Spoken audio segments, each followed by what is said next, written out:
Welcome to WCrypto. Hello, my friends.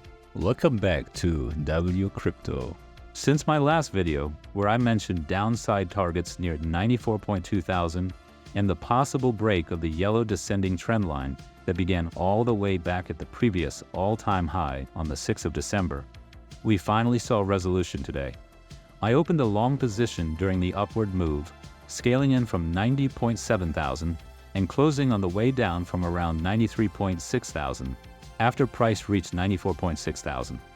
That reached the first target near 94,000. Unfortunately, price action has started pointing lower again, and as we speak, we already retraced about 2.47% from the 5% move up. The pullback closely mirrored the SPX and the Russell, which also moved down at the same time. It is important that price holds above the yellow trend line and continues to build strength on the daily chart. The indicators currently look constructive. Wave trend, although still in red money flow, is pointing up with a green momentum mark. The VWAP is rising, and the MACD is turning upward with the MACD line above the signal line. The RSI is recovering from its lows on November 21st, now back near the neutral 47 level.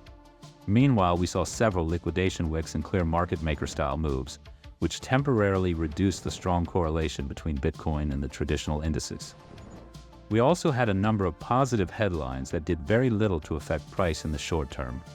For example, Michael Saylor purchased 10,624 coins for approximately $962.7 million at around 90,615 per coin. Yet price moved from 92.2 thousand back to 89.5 thousand. If someone sold 10,000 coins, the market would likely react strongly. Yet a similar size purchase has far less visible impact, which is always interesting to observe. We also saw the Federal Reserve inject $13.5 billion through overnight operations on December 1st, marking one of the largest injections since the health crisis period. This generally indicates easing short-term funding pressures as quantitative tightening winds down. In global markets, increased liquidity can encourage broader risk-taking and reduce borrowing costs, which historically has been supportive for digital assets during certain phases. As of yesterday's close, the FedWatch tool shows about 87.4% probability of a 25 basis point cut at tomorrow's meeting. That would shift the target range to 350 to 375 basis points from the current 375 to 400. The remaining probability mostly expects a hold, with virtually no pricing for a larger move. One more interesting note: banks in the United States are not officially allowed to buy or sell Bitcoin directly. All of this is happening while silver has just reached new all-time highs. Since October 28th, silver gained roughly 33% and reached about $60.79 per ounce today. I will continue updating you frequently.